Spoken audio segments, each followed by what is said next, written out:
Okay, I just close the door. Right,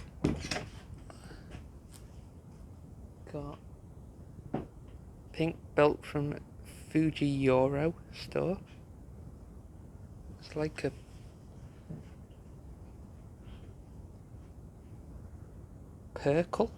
pink purple hybrid. It says pink, but then like if dark pink, if you like. I hope let's get a bit of light. I hope it's pink. Candy pink? I don't know. It says pink when I bought it, so I hope it's not purple. I hope it is pink. But it's a BJJ belt, and I've never had a BJJ belt before. Because I've never done BJJ really. But maybe one day, I don't know. Who knows? And then this one, Blitz belt, but it's short. It's 230 cm, so it's a short one. Yeah. And that's a Masuta Tatami. Yeah. It's really baggy on me because I'm a 170 size, but I don't mind. I like it. I love it. My favourite gi. Sorry, white gi. I still like the white gi. I like white gi. This one, Blitz. There you go. Just the basic single weave. And the pants and the white belt if I ever do BJJ, although I'd like to wear a pink belt probably for BJJ. Well, for judo as well. So, there, and the symbol on the pants.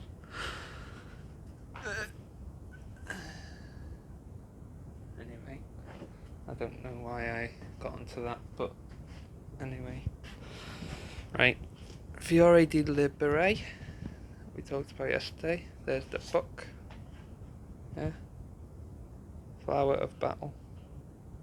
If you want to get it on internet, on eBay, on any online store. Yeah, Fiore di Libere, Flower of Battle. Very good WMA information. Yep. So it's great. It's really great.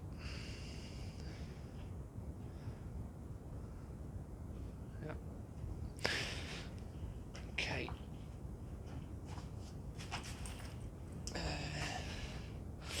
Start going through a little bit of stuff.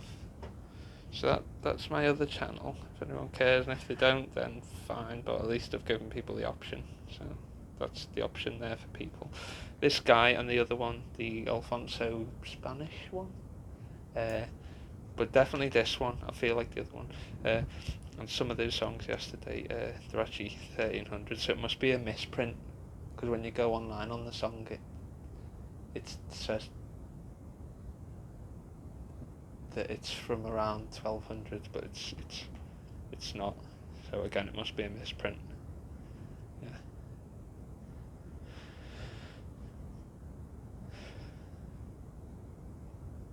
So it says 13th century, which would be roughly 1200, but it might be a misprint. They might have meant 1300s when they said 13th century. So yeah, but it's not 1200s.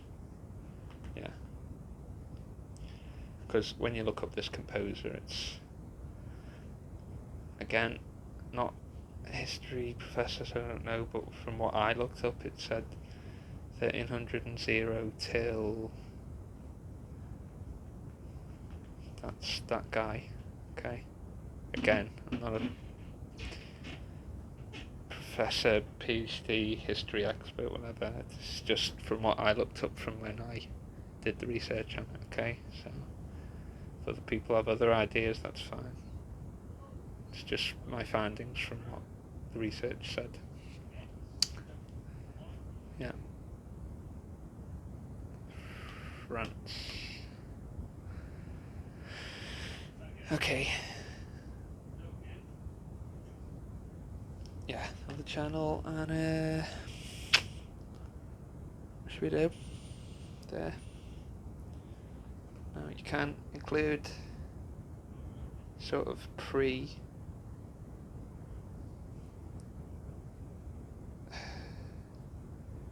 pre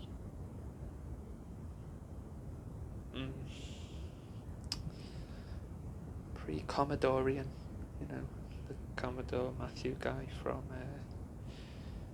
the US that opened up so-called Japan to Western trade. Yeah, probably an idiot guy. Anyway, so pre-Commodorian, I'm gonna call that. Pre-Commodorian Japan. And to an extent until 1875 or something. Until the government imposed a rule and banned the samurai. So you had two-handed swords, people wearing two-handed swords, so a very medieval-like state, even in quite a late period. Yeah. So, up until, again, I'm going to say like 1870 something.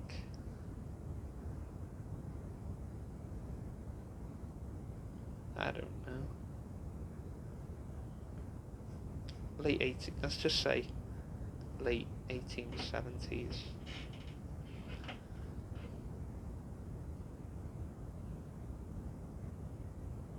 Let's just say late, because I don't know the exact number. It might be 77, it might be 79. Somewhere in that realm, when the government, as I say, took the control and jibbed the samurai.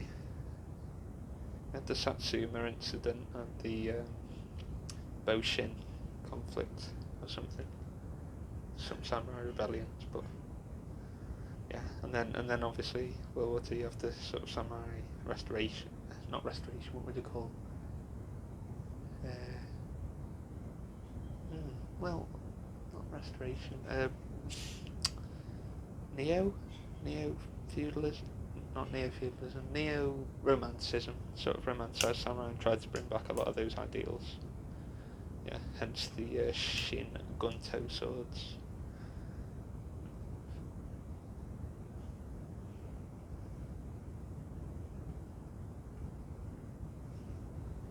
From,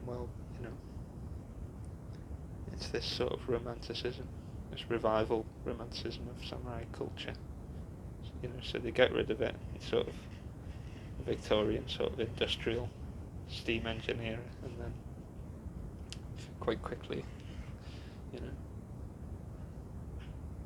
so it's really turn of the century and World War I kind of time that there's this government thing, and then again this samurai revival sort of ideology. Yeah. So it goes and then it comes back kind of in a bizarre way, but yeah, something like that. So yeah, neo-medievalism. Pirates, Western pirates, because I don't know about Chinese pirates, I'm just talking about the West ones. Early 1700s with the steamer ships and all this malarkey, cutlasses. Yeah. And you can parry with them, but with the tube you can also stab like a Kali stick.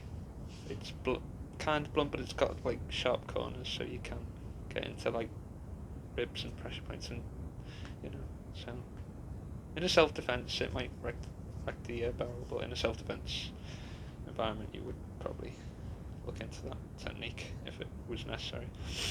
So yeah, you can sort of thrust with the nozzle of it, with the corner, the edge of the tube, circular tube, the metal edge corner on it.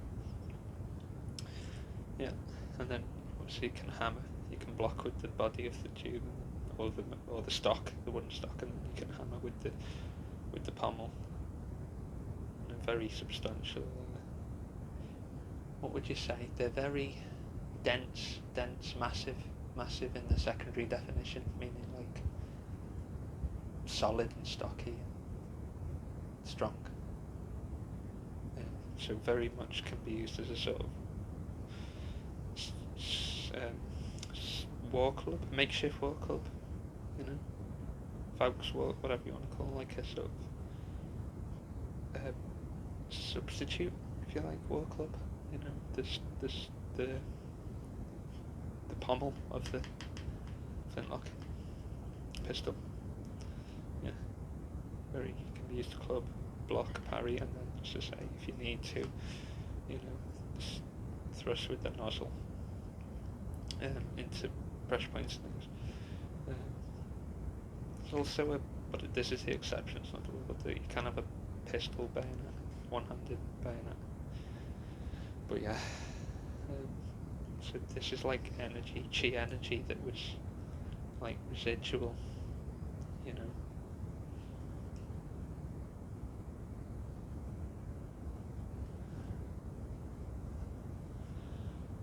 It was residual. I mean, call it Western chi if you want, so because people.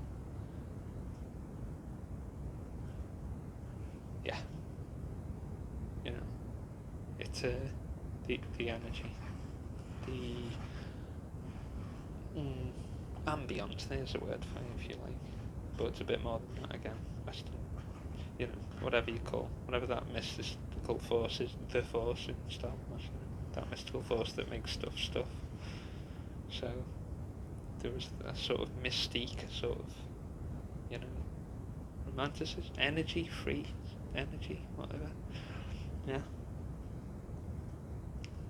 That had sort of gone with the sort of capitalistic type stuff, you know, of early modern period and scientism, religion kind of stuff, religion of rigidity rather, but this kind of free spirit stuff is again sort of a revival here, I would say, and this and the, you know,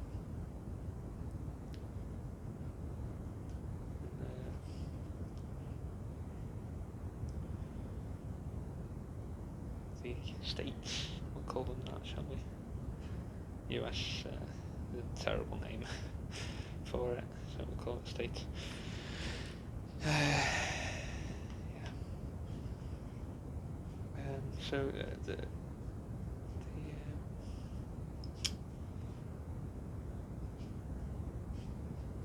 should we call it the 4-year war? The war between the states? The mainstream name being the US Civil War, which is again a terrible name for it, but whatever you want to call it, that war, the 4-year war. Yeah. They had just 1860, they had the Henry rifle. Yeah, and that's a repeating rifle, and then a bit later they get like I think it's a Winchester, so you get several repeating rifles. I think this one's the first in 60 or one of the first, the Henry, and it's that lever action, so you, like that with the sort of oval handle, metal oval handle, and you, so it's sort of proto semi-automatic, if you want to call it. Yeah. Yeah, very good. And then there's the Winchester. I think that was a semi-auto or repeating rifle. And then there was then coming into here post-war, there was several of those sort of repeating rifles, and like sawn off, so you could do like hand and a half with the rifle if you're on horseback, you know, or one-handed, or however you needed to do it. Yeah. So this and so it can be Western Ido or Western.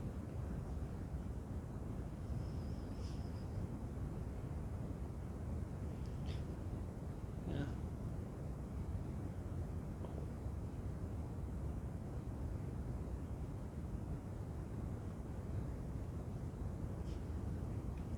Western Ijutsu, however you want to call it.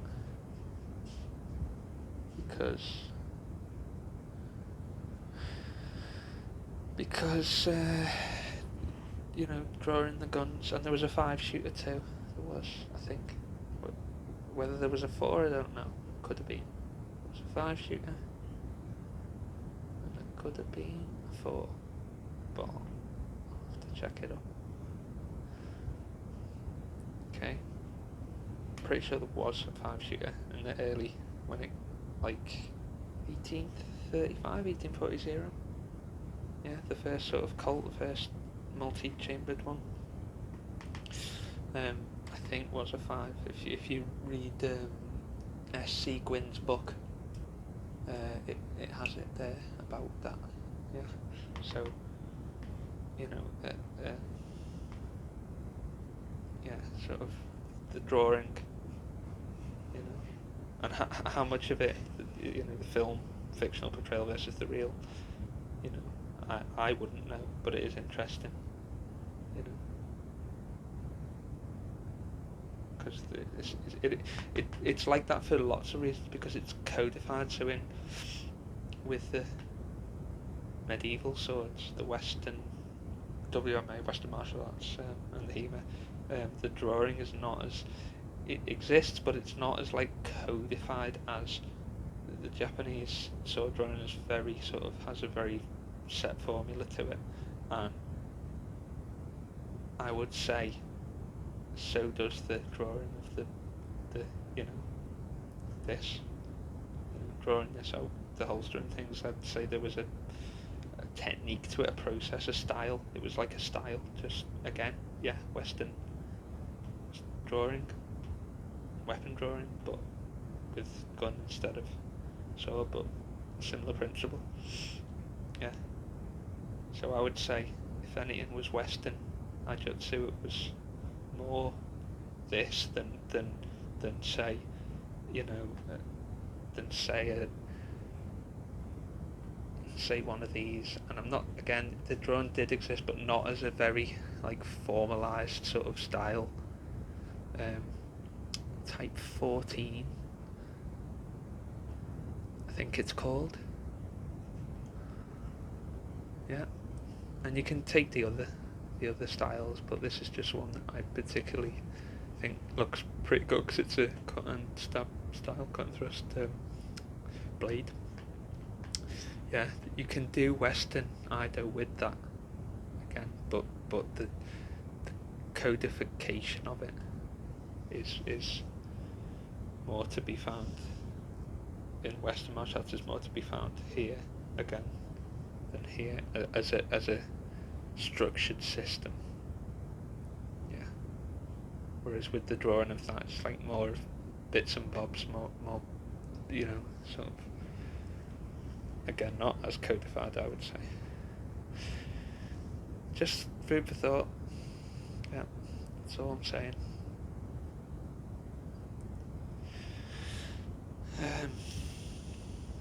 So, yeah, you have those repeating rifles, and those are the only two names I know, but of course there are others during the 4-year war.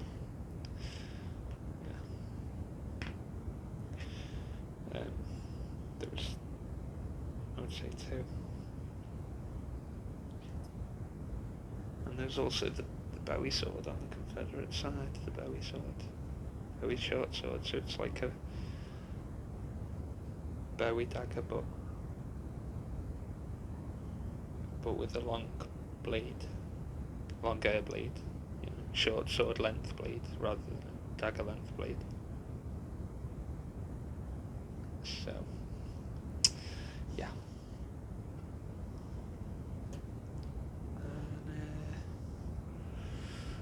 Let's see if I can get anything else here.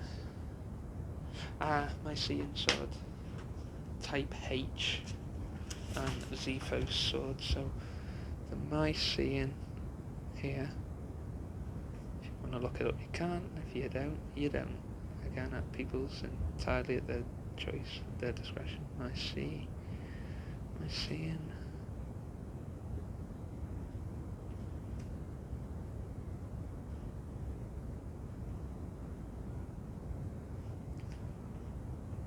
Type H.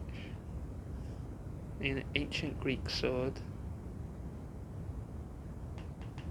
with a, like, it's like very, very, more of a cutter really, because it's got a very broad blade. Yeah, and it's got like ridges multiple ridges, like 3 or 4.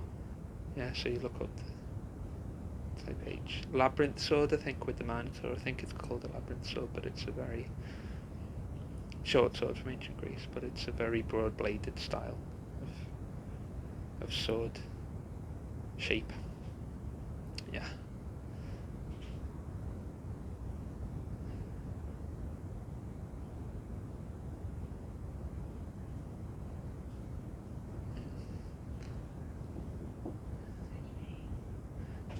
Yeah.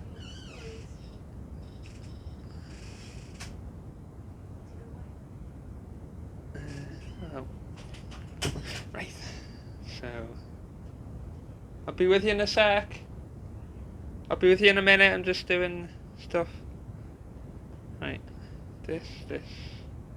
Yeah, type H. There's also the ones that are a bit like with the medieval Hema swords. You know, they go to a point, don't they, for half swording to get into the gaps of armour. Yeah. Well, actually, some of the ancient swords, some of the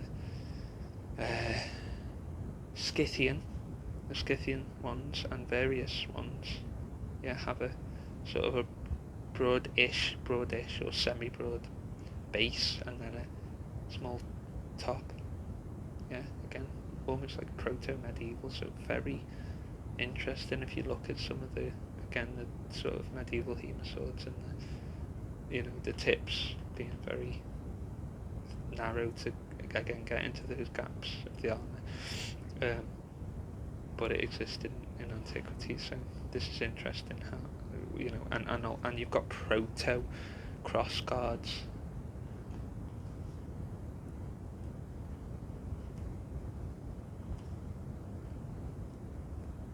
Yeah, on the Xephos, whatever, the sword, you've got a proto little wings, but they're not on the type H. It's like that, you see, with the hilt, little sort of wings, but on the Xephos it is, and it's got like a central rib again, a bit sort of proto medieval, I feel like, but it's got these like small bits, but they're solid. They're not these little clips like that. They're actually solid little stubby crossguard, if you want to call it a stubby crossguard, but it is a crossguard. Yeah. And you go on Cult of Athena and they have that sort of parallel edge Xephos rather than the bulbous one. Whether that was a historical style, could have been, again, I don't know yet, but yeah, kind of broad blade-ish, not as broad as type H, but broadish, or semi-broad if you want. And then, so proto crossguard, and then the gladiator one has a proto, like this, so you've got your hand grip here, and then like a floating guard, yeah, floating guard here, and then the blade like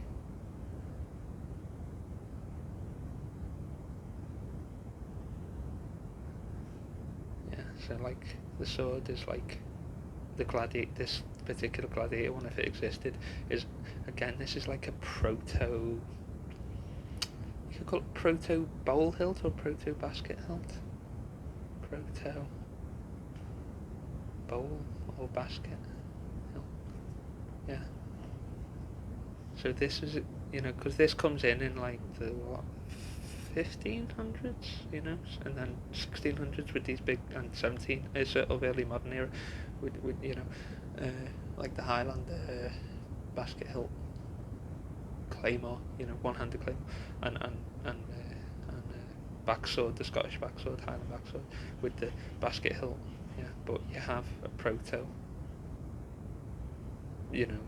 basket hilt or bowl hilt in the gladiatorial time, if that is correct. You can look it up on the internet images and it'll display this, so they could have had again a proto bowl hilt sword, you see, a long time before the modern. And then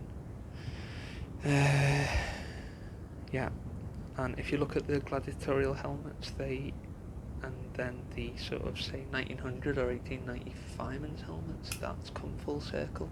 Another thing that's come full circle is torso armour, like Kevlar armour in modern military, in modern security force, torso armour versus, they don't wear like whole body armour.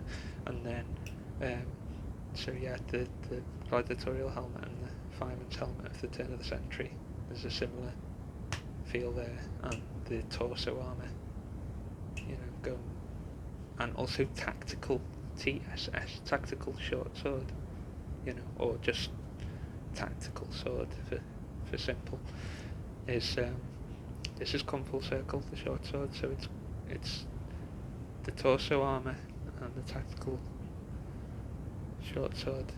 It's come full circle.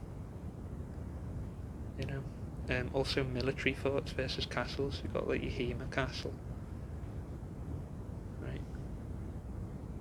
That seemed to only exist in a medieval time, but then the military fort,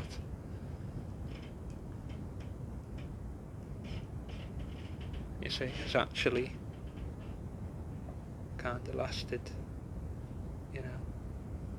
because it's there in the ancient time and then it's there in the modern, so it's come full circle. So the military fort, the torso armour, and the tactical sword, you see, tactical short sword, these are all things that have come full circle. Obviously it's low maintenance because it's not as big, and it doesn't get caught on things, say if you're in a compact space. So maybe these are ideas, and I suppose it's faster to draw as well, so just some ideas. But also the energy is recycling itself under those guises, you see, so that's an interesting thing too, isn't it? Yeah. So yeah, and there was something else, but it's gone, so I'll have to do it next time. But yeah.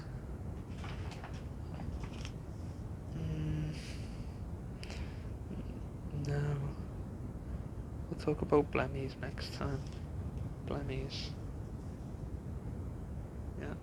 Medieval creatures. We'll talk about that next time.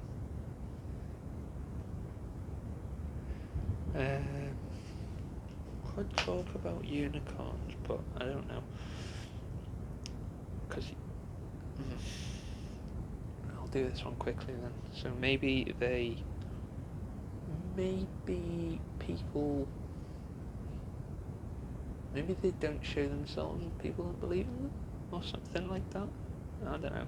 Now, given how insane modern culture is, I don't think modern culture can call that, well, it can, modern culture can call anything whatever it wants, because it does, doesn't it? But again, given how mad, crazy and nuts modern culture is, I don't think it can say that, with any credibility, so again, maybe they don't reveal themselves because people don't believe, a bit like the film Hook with the fairy. Yeah, maybe that's I don't know what it is, but yeah. So there's unicorns, blemmies, there's a one-footed, one who's with the giant foot, the medieval creature. I don't know what they're called, but they're on some sort of island. Yeah. And then there's trolls, there's elves, but these ones, I don't know the correct name, but they live on an island, they have one giant foot. Yeah. Also, there's the Cynocephaly, but with the wolf-headed, with the human body, the Cynocephaly, but could have been like non-wolf-headed ones. So, say one with the head of like a hare, March hare, wild hare, and a rabbit, and a deer, because there is a medieval song where they're all holding hands with those different head figures on the human bodies. So, not this one. See no Savali. See.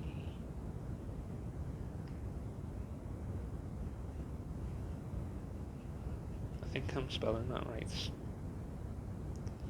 Latin based, I guess, because they used a lot of Latin in medieval time, but again, there could have been non-wolf head varieties on it, such as I say, march hare, deer, stuff, rabbit. Yeah. So I'll try and find out that song with the picture on, because that'll explain it. Yeah. I know I go all over the place, but that's what I do, because my mind just flows like a waterfall. Yeah.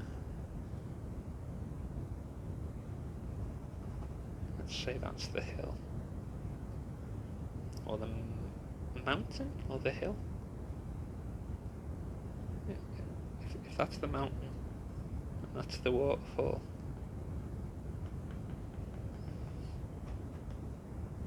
Yeah, it just flows. It flows like a water current. It's impossible to explain, but I kind of can't really control it. It just does what it does. So this is how it happens in my brain. Yeah. So that was my channel at the start. That's how exactly that spelling. Otherwise, it won't come up exactly.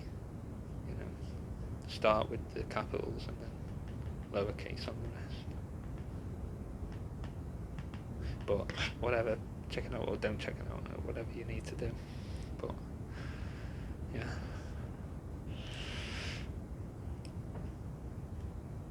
So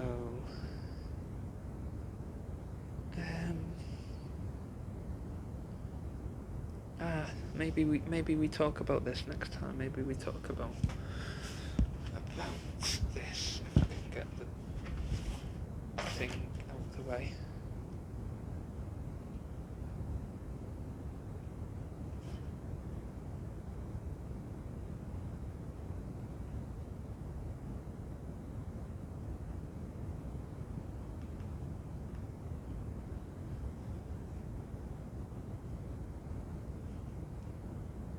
Meaning modern, you know, so modern.